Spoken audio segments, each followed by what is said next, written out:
Nasaksihan ko ang bawat pahina ng makulay na kaganapan ng iyong istorya.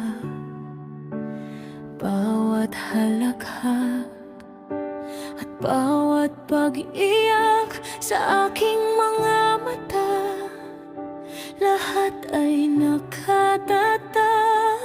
Narinig ng aking tainga ang bawat salita na nagmula sa puso mong tila pagod na.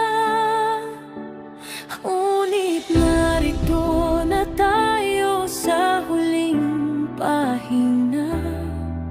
Ang ikaw at ako ay hanggang dito na lang pala. Sa susunod na kabanata, mukha mo'y di na masisilayan. Hindi na ako ang iyong magiging sandigan. Binuo kita, pero hindi para sa akin. Pinulot ang mga bubog kahit ako'y sugatin. Ginamit ang pangunawa bilang pandikit at sinulid sa wasak mong mundo.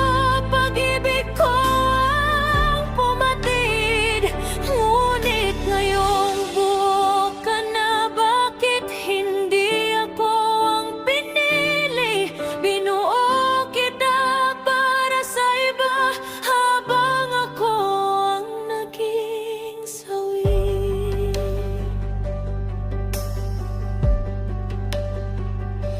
Marahil ang kwento natin ay sadyang naisulat, ngunit sa huling tulad